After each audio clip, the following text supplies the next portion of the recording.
जो कर रहे हैं वो उन्हीं की शक्ति से कर रहे हैं, करवा भी वही रहे हैं और ताकत सामर्थ्य भी वही दे रहे हैं। कभी किसी भी अच्छे विचार या अच्छी क्रिया में अपने को भूल कर भी कर्ता मत मानना, तो बुरी क्रिया कभी होगी ही नहीं। बात पकड़ो। यदि अच्छी क्रियाओं के कर्ता आप बनोगे तो बुरी क्रियाओं से बच नहीं सकते। अगर अच्छी क्रियाओं को देख रहे हो कि प्रभु करा रहे, तो बुरी क्रियाओं का संकल्प ही नहीं उदय होगा। अहम गलित हो गया तो अहम में ही तो सारे विकार रहते हैं। हर समय प्रभु के सामने कृतज्ञ रहो। कितनी कृपा, क्या हमसे लेना है आपको? आप तो पूर्ण काम हो, हमें इतना दुलार कर रहे हो। बलिहारी प्रभु, वो बार बार मन उनके चरणों में लौटता रहता है। प्रभु का विधान सर्वज्ञता से पास हुआ है। वो खूब आगे की, पीछे की, मध्य की सब बात सोच करके उन्होंने आपके लिए विधान किया है। सही बात। पहले से उन्होंने आपका उस समय मंगल विधान सुनिश्चित कर दिया है। कैसी भी परिस्थिति हो, कभी ऊबना मत, घबराना मत, अधीर मत होना और अपने भगवत विश्वास में कमी मत आने देना। बिल्कुल सही। कैसी भी परिस्थिति हो, ये जरूरी है। उबना मत। बहुत हो गया कष्ट सहते सहते, कितना सहूं। नहीं, ये अगर ऐसा आ रहा है तो भी आप भगवद आश्रित नहीं हुए। नहीं, ऐसा आ ही नहीं सकता। बड़ा आनंद आता है कष्ट में, बड़ा आनंद आता है। पूरा का पूरा मन, इंद्रियां केवल प्रभु में होती है, क्योंकि कष्ट में कोई विषय की इच्छा तो होती नहीं किसी को भी। भारी पीड़ा है तो सब उसी में होती। जिसने अभ्यास किया है भगवत चिंतन का, आश्रय है प्रभु का, तो कष्ट में भाग के कहां जाएगा? उसी में तो एकदम तन्मय हो जाता है मन इंद्रिया। आज जो आप भागवती का अभ्यास करते हो, तो आपको पूर्वाभ्यास परेशान करता है ना, विषय चिंतन। और जिसने पूर्व में खूब भजन किया है, तो आज विषयों के बीच में भी हो तो उसका भजन कैसे रुक जाएगा? सोचो जरा। आज आप खूब भजन की चेष्टा कर रहे हो, पर पूर्वाभ्यास आपको विघ्न पहुंचा रहा है ना। ऐसे ही यदि आपने भजन का अभ्यास किया, तो वर्तमान में कैसी भी दुखद विषयमयी कैसी भी परिस्थिति हो, वो कैसे रुक जाएगा? जब असद अभ्यास सत अभ्यास के बीच में प्रकट हो रहा है, तो सत अभ्यास असत की सत्ता कैसे रहने देगा? इसीलिए जो भजन परायण जन होते, भारी से भारी विषम परिस्थिति में भी हर समय भजन करना नहीं होता, भजन नृत्य करता है, वो निहाल हो जाता है। सुख किसे कहते तब आप जानेंगे।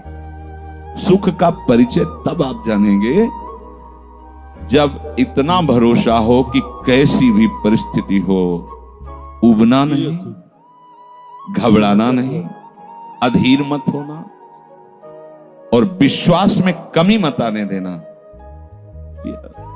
कब तक भोगूं, कब तक? ऐसे लोग हैं उद्दंडता करते हैं, पाप करते हैं, उनको बुखार भी नहीं होता। भजन में लगे लोगों को देखो कितना कष्ट। ये क्या है प्रभु? कम से कम उनका शरीर स्वस्थ रखो तो आपका यश गा रहे भजन। उनका विधान सर्वज्ञता से भरा हुआ है। तुम अल्पज्ञ हो, तुम वर्तमान की बात सोच रहे हो। वो तीनों कालों को देखकर निर्णय करके परिस्थिति दिया, इसलिए मस्त रहो उनके भरोसे पर। कभी कई बार चर्चा की है प्रताप राय जी की, बचपन से भजन परायण थे। ईश्वर संपन्न घर था, भाई बहन से खूब। ठीक। कुछ दिनों बाद माता पिता पधार गए, पूरा अधिकार। ऐसे भजन में डूबे रहते कि उनका व्यापार था कि जैसे कोई धन लेने के लिए आया तो उसके लिए कुछ गिरवी रखना होता था, आभूषण आदि, और जितनी आवश्यकता है आप धन ले जाइए, और जब धन मिल जाए तो ब्याज सहित उसमें रख जाना और अपना सामान ले जाना।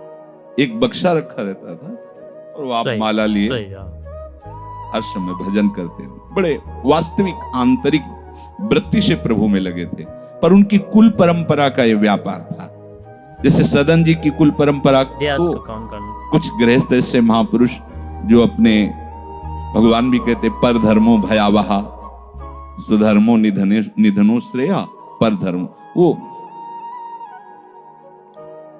जो वहां का काजी था उसने देखा कि बिना किसी प्रयत्न के बड़ा आनंद इनके चल रहा है, तो जलन होती, जो भगवत विरोधी जन, विमुख जन होते हैं तो जलन होती है। इसको दूसरे रूप में हम कह सकते हैं कि प्रभु अब उनके भजन का फल देना चाहते थे। दोनों बातें, परिणाम जान गए हैं इसलिए हम कह रहे हैं प्रभु उनके भजन का फल देना चाहते थे, और वो वर्तमान से देखो तो वो द्रोही थे, भगवत द्रोही जन। 3 लोगों ने काजी से मिलकर कहा बड़ा सुख लूट रहा है, हम जाके देखा है, बढ़िया काम बन जाए। वो देखता भी नहीं कि बक्से में क्या रखा गया। तो कुछ कंकड़ ऐसे झोली में, पहले थैली टाइप की झोली होती, गए प्रणाम किया और कहा हमें 10,000 रुपए की आवश्यकता है, यहां लिखो तारीख दिन, चेक भी नहीं कर। वो इतने विश्वास परायण भक्त थे, अभी तक ऐसा कुछ हुआ भी नहीं था। 10,000 रुपए, थोड़ी देर में दूसरा आ गया, थोड़ी देर में तीसरा आ गया, धन था। 2-3 दिन बाद एक आया, 10,000 का ब्याज, 10,000 रुपए उनका, अपनी जहां रखा हो निकाल लीजिए। थैली निकाली और 2500 लोगों को पहले से काजी ने वहां भेज रखा था, सबके सामने डाला। देखो कितना पाखंडी है, हमारी सोने की सब जो आभूषण थे सब हटा के देखो इसमें पत्थर रख दिया।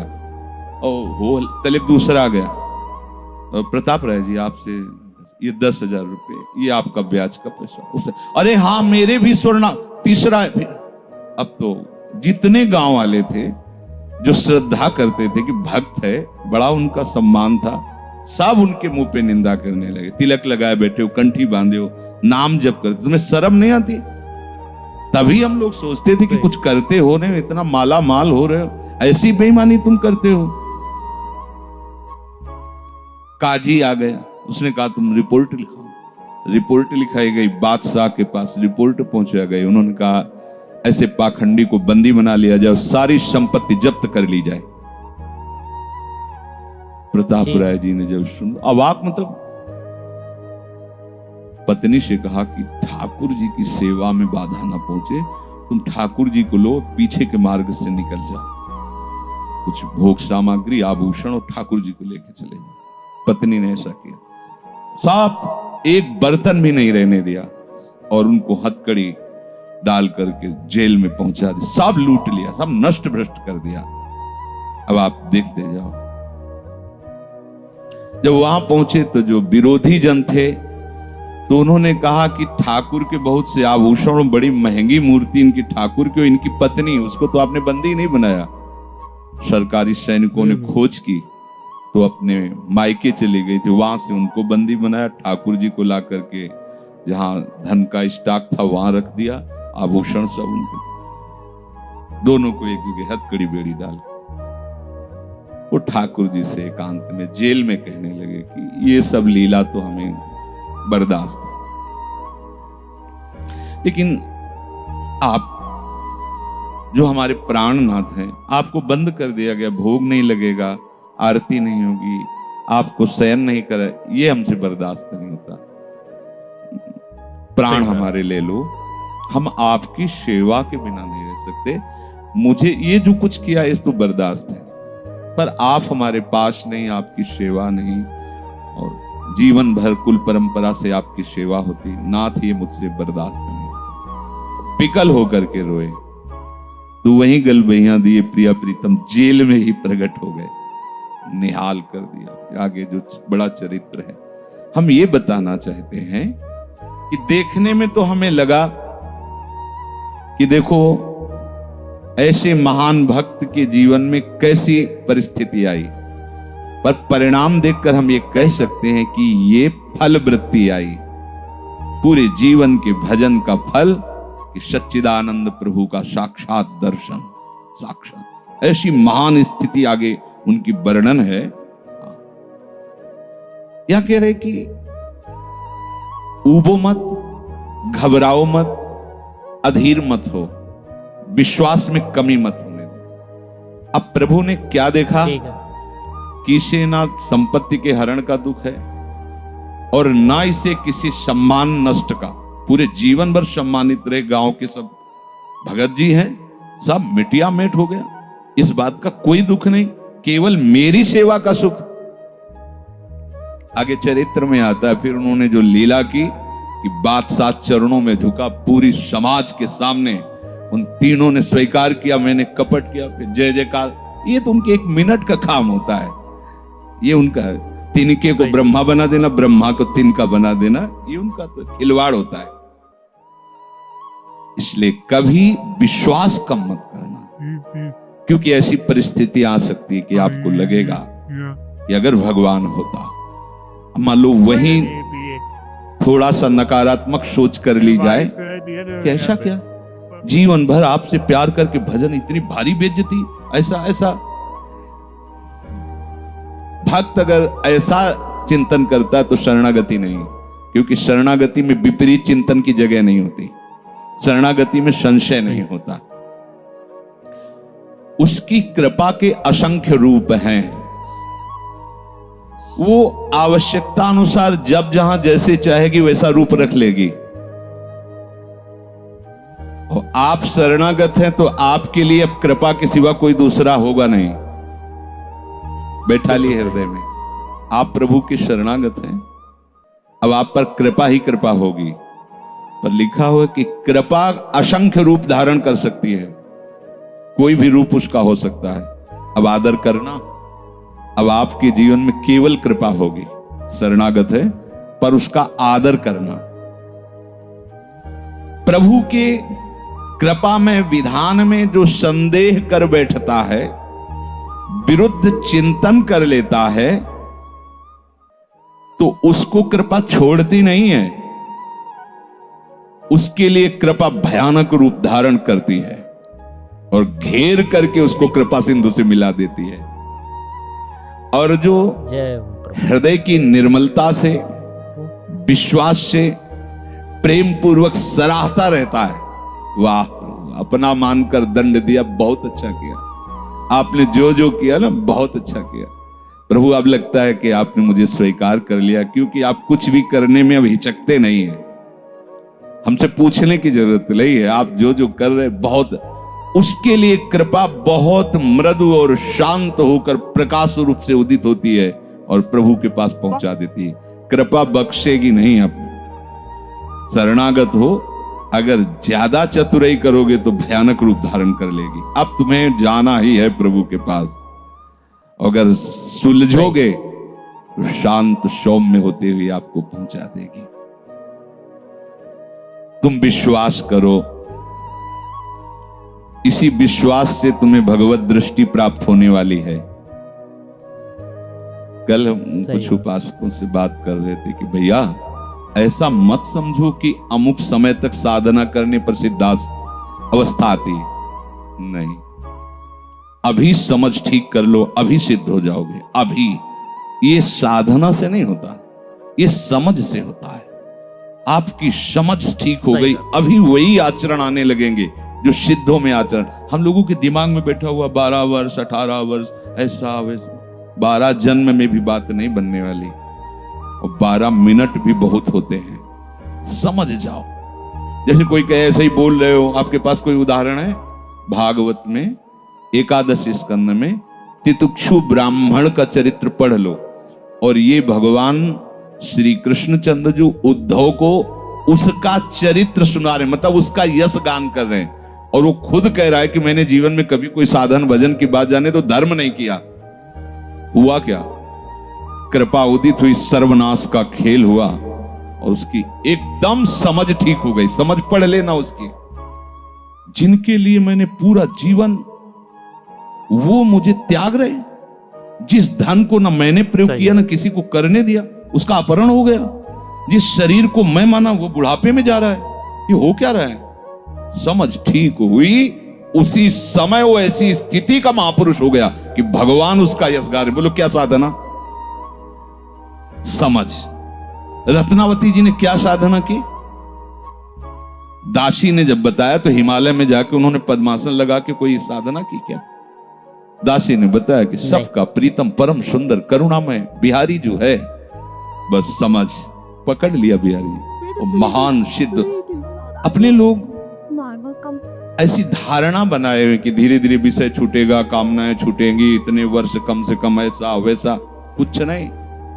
अभी एकदम स्वीकार करो, आनंद पूर्वक चल दो। स्वीकृति का सारा चमत्कार है, अंदर से स्वीकार कर लो। अब तुम्हें ध्यान दीजिए, वही पदार्थ, वही परिस्थिति, वही कार्य प्राप्त होगा जिससे तुम्हारा मंगल होगा। काहे को खोपड़ी लड़ाते हो? कितना आनंद है। वही पदार्थ, जय राधा। जो गीता जी में वर्णन कर रहे थे कि यदि विषय का राग पूर्वक चिंतन किया जाए तो चिंतन मात्र से सर्वनाश हो जाता है, उसी के आगे श्लोक का वर्णन किया कि यदि राग द्वेष रहित होकर विषय का सेवन किया जाए तो हृदय की स्वच्छता, हृदय का प्रसाद, और प्रसादे सर्व दुखा नाम हानिरस्य उपजाति। बात पकड़ो। अब तुम्हें वही पदार्थ, वही क्रिया, वही सानिध्य मिलेगा जिससे तुम्हें मंगल में भगवान के दर्शन की योग्यता प्राप्त होगी। अच्छा बताओ, छोटा सा बच्चा जिसके पंख नहीं निकले वो क्या करेगा? शुद्ध शरणागति का स्वरूप अजात पक्षा एवं मातरम खगा। तो आप शुद्ध शरणागति तो बनना चाहते हैं ना? उस बच्चे की योग्यता कितनी है? चे चे करके केवल मां की तरफ देखना, तो राधा राधा बोल के केवल लाडली जी की तरफ देखना। हमारी उस बच्चे पर यदि कोई प्रहार करने के लिए जीव आ रहा है तो माता पिता का कर्तव्य है, उससे तो पंख ही नहीं निकले तो अपना बचाव क्या करेगा? तो काम क्रोध लोभ आदि यदि आप पर आक्रमण कर रहे हैं तो आप बचाव कहां करने लायक हैं? तो आप इधर चे चे करके देखिए, राधा राधा राधा राधा राधा। और सही पूछो, जब ऐसी शरणागति आएगी तो आएंगे ही नहीं। वो भी भगवत प्रेरित आते हैं, भगवत प्रेरित। नहीं, देवर्षि नारद जी के हृदय में कहां काम था? पूरी लीला करके काम हार गया, और जब अहंकार आ गया तो छूट दे दी तो देख लो क्या हो गया। समझना, बस सारी ये जो परमार्थ का खेल है ये सब समझ का है। आश्रय से जो भगवान कहते हैं कि बुद्धि योगम ददामिते, बस ये बुद्धि योग हो गया कि मस्त हो जाओगे। तेषाम सतत युक्तानाम भजताम प्रीति पूर्वकम ददामि बुद्धि योगम तम। अब जो भी पदार्थ, जो भी क्रिया, जो भी सानिध्य, वो कृपा के द्वारा होगा। अब हमें उसमें न राग करना न द्वेष करना है। और इसका परिणाम क्या बताया? हृदय की स्वच्छता, परम प्रसाद और बुद्धि का भगवान में स्थित हो जाना। अब वो प्रतिकूल हुआ या अनुकूल हुआ? अगर प्रतिकूल हुआ तो आपने सोचा गलत सिद्धांत। अगर ये बात हम ना माने होते तो इससे सावधान रहते तो हमारा वो होना था। प्रभु का विधान था, उसमें कुछ है, बाद में देख लेना। उसका वो परिणाम होगा जो तुम नहीं निकाल सकते थे। उस प्रतिकूल पदार्थ, वस्तु, व्यक्ति के सानिध्य से वो ठीक हुआ है जो ठीक होना था, प्रभु ने भेजा है। अब तो तुम निश्चिंत हो जाओ, अब भय ना करो। समझना, प्रभु सर्वज्ञ हैं, तुम उनके भरोसे हो गए हो। आप कोई तुम्हारा मंगल कर ही नहीं सकता। बोले काम आता है, क्रोध आता है, गंदी बातें मन में रहती हैं। कहा जाता है जब ये तक हृदय में रहेंगे तब तक तुम्हें भगवत प्राप्ति नहीं होगी। शास्त्रों में खूब खुला वर्णन है, चाहे जहां देख लो। त्रिविधम नरकस्येदम द्वारम नाशन मात्मनः कामः क्रोधा तथा लोभा। तस्मादे त्रयम त्यजेत, काम क्रोध मद लोभ शम नाथ नरक के पंथ। पर इसके बीच की हम एक रहस्यमयी बात आपको बताते हैं। यदि आपने भरोसा लाडली जी का कर लिया है और ये हैं, तो इनकी सत्ता नहीं, ये आने जाने वाले हैं और इनसे कुछ भी आपका नहीं बिगड़ने वाला। भरोसा इनका, ये तर्क वितर्क की बातें नहीं, ये श्रद्धा विश्वास की बातें हैं। और धीरे धीरे एक दिन आप महात्मा बन जाओगे। देख लेना, विश्वास करना। कुछ बातें ऐसी होती जो यहां की होती हैं, क्योंकि पूरा जीवन जिए हैं तो उसको देखा है। पढ़ी लिखी बातों को जब तक अनुभव में नहीं किया जाता तो ठीक से समझ में नहीं आती। अब जैसे ये बात केवल समझ में आ जाए कि निर्विकार हृदय ही भगवत प्राप्ति की योग्यता, बढ़िया बढ़िया शब्द है, लेकिन जीवन में देखा है कि इसमें विकार है। जीवन में देखा है इसमें बहुत सी घृणित बातें रही और कसर रखा नहीं साधन में, भजन में, साधन में, उपासना में। गुरु कृपा से छूट नहीं दी। जीवन हो गया 5 मिनट भी इसको छूट नहीं दी। हर समय जैसे दुश्मन पर सवार रहे। देखो बीमार हैं, बुखार, ये दुनिया का सब नाट, छूट नहीं। अगर थोड़ी भी सांस है, चलने की हिम्मत है तो चलेंगे। ऐसा नहीं कि बीमार हूं पड़ा, नहीं, हिम्मत है तो बैठेंगे, चिंतन सब। पर विकार देखा है, काम भी देखा है, क्रोध भी देखा है, 20 वर्ष बाद भी ममता को भी देखा है। अब हम क्या करें? निराश होकर बैठ जाएं क्या? नहीं। तो भगवत प्राप्ति तो होगी नहीं। 20 वर्ष से चलते रहे, ममता भी देखा पीछे, काम भी देखा, अब क्या करें? बिल्कुल निराश मत होना। ये वो विधान चल रहा है जो आपको सच्ची शरणागति में पहुंचाएगा, पक्का, बिल्कुल। ये अनुभव की बात कह रहा हूं, इसमें कोई क्यों में करने की जरूरत नहीं। आपको निश्चित भगवत प्राप्ति होगी। काम क्रोध ये स्फुरित होते रहें तो भी आपको निश्चित भगवत प्राप्ति होगी, क्योंकि आपने आश्रय लिया है लाडली लाल का। इस पर किसी का तर्क नहीं चलेगा। जैसे कोई कहे तुम्हारे कहने से होता है, पता नहीं तुम्हारी छाती का अनुभव गलत हो तो ठीक वैसे ही विषयों का सेवन करने वाला सुग्रीव, ठीक वैसे ही मदांध बाली, वो नहीं जानता भगवान को। भगवान सुग्रीव नहीं जानता। हनुमान जी कहते हैं कि महापराक्रमी चक्रवर्ती सम्राट महाराज दशरथ जी के पुत्र भगवान श्री राम हैं।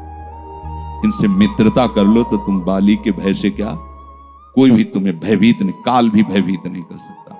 हनुमान जी पर विशेष श्रद्धा और विश्वास सुग्रीव का था, बहुत प्रीत है। एक तरह से उनके मंत्र हित, जैसा वो आदेश करते थे वैसा। एक भक्त पर विशेष श्रद्धा ने प्रभु से मित्रता करवाई, सामने अग्नि को साक्षी करके। ये इसके सुग्रीव के लिए नहीं, अग्नि को साक्षी करवाया भगवान के लिए कि आप निर्वाह करना। हनुमान जी बहुत भक्त चतुर होता है। फिर भी वो कह रहा कि ये मार देंगे बाली को। हनुमान जी कैसी बात करते हो, इन पर संशय करते हो? बोले नहीं, अगर ये हमारा संशय मिटा दे तो मैं भय रहित हो जाऊं। क्या? ये ताड़ के वृक्ष हैं, एक बाण में ही एक दुंदुभी राक्षस जो क्या था उसकी अस्थियां और ताड़ को बेच दे तो मैं मान लूंगा कि बाली को मार सकते हैं। भगवान का अमोघ बाण, हा मेरे प्रीतम, ये भक्ति है। एक महान भागवत शरणागत करवा रहा है, एक महान भागवत, लेकिन वो अपनी हर बात में प्रभु को जब खरा देख लेता है, वो अपना कहीं खरा नहीं है। आप देखते जाओ, भगवान ने बाली का उद्धार किया। जब प्रभु का तीर उसके हृदय में धसा हुआ है, प्रभु को देखा तो हृदय प्रीति, मुख वचन कठोरा। भगवान की तरफ देखकर हृदय में तो अपार प्रीति का हो भाग्य, हो भाग्य। क्योंकि चलते समय उसकी पत्नी ने बता दिया था होश में, जो भगवान है वही है, दूसरा नहीं। उनका भगवान समदर्शी, मेरे से बैर क्यों करेंगे? कोई सुग्रीव इतना बड़ा भगत तो है नहीं, बचपन से जानने, दोनों भाई हैं, दोनों एक जैसे हैं, तो मैं बैरी हूं और वो प्यारा हो, ऐसा क्यों हो सकता है? वो तो समदर्शी है। जब भगवान ने बाण मारा तो यही प्रश्न किया, बोला चितई राम की ओर, हृदय प्रीति मुख बचन कठोरा, बोला चितई मैं बैरी सुग्रीव प्यारा, कारण कवन। शब्द देखो, नाथ में मारा, मैं भी तो आपका हूं। नाथ शब्द दासत्व से, मैं भी तो आपका हूं, प्रभु मुझे मारा और इसको आपने प्यार किया, क्या खास बात थी? तो भगवान ने यही बताया कि तुमने सुन रखा था कि मेरी शरण में आ गया है, बस। अब आप देखो क्या नहीं है सुग्रीव के पास। और आगे उसी चरित्र के सर्वज्ञ लेखक गोस्वामी श्री तुलसीदास जी लिखते हैं कि जेहि अग बधेउ व्याध जिमि बाली, सोई सुकंठ पुण्य कीन कुचाली। कुचाली शब्द, वही कुचाल की। इसकी व्याख्या नहीं करनी है, केवल समझना है। महाभागवत परम वंदनीय विभीषण जी, सोई करतूती विभीषण केरी, सपन हो राम तिंत, जन अवगुण प्रभु मान न काऊ, दीन बंधु अति मृदुल स्वभाव, रहत न प्रभु चित चूक किए की, करत सुरत सहबार ये की। इसने मुझे अपना माना बस। और ये तो हरि का स्वभाव वर्णन किया। और लाडली जो हरि के वात्सल्य समुद्र की सार, वात्सल्य समुद्र सार, यहां तो नेकहु नरिस को भूल हो न हो सके। ये कभी हृदय में सोचना कि मेरा हृदय विकारी है, तो पहली गलती तो आपने हृदयेश्वर के नाम ही हृदय नहीं किया। और दूसरी बात, अब मुझे परवाह क्या है? जब उन्होंने कहा मैं तुम्हें पास कर दूंगा, तो मुझे परेशानी क्या है? ककारा भी लिखना नहीं आता, उन्होंने अच्छे से नंबर ऊपर रख दिए तो हमारा काम बन गया। तो हमें अपनी शरणागति पर कभी अविश्वास नहीं करना। हमें अपनी स्थिति को देखकर कभी अपने प्रभु पर प्रश्नवाचक चिन्ह नहीं लगाना, तो इसका परिणाम होगा भगवत प्राप्ति। बिल्कुल आप अच्छे से समझ लो, हमारी आपकी बुद्धि एक भुनगे की तरह है, और यात्रा ऐसी कि गरुड़ भी नहीं पार कर सकते। जाना वहां है जहां गरुड़ भी नहीं पार कर सकते। चाहे जितना उड़ान उड़े, आकाश का ओर छोर नहीं, जहां भी जाएंगे आकाश मिलेगा। भुनगा कितना उड़ेगा? बिल्कुल सही बात। अब क्या करें? वो वहीं से पुकारे, उनको आने में देर नहीं है, उनको आने में। बस शांत हो जाओ, आश्रित हो जाओ, किसी अन्य का भरोसा नहीं। जो कुछ अन्य आपके हृदय में बचा है, वो उनका कार्य है, वो सब सुधार लेंगे। बात मान लेना। जय श्री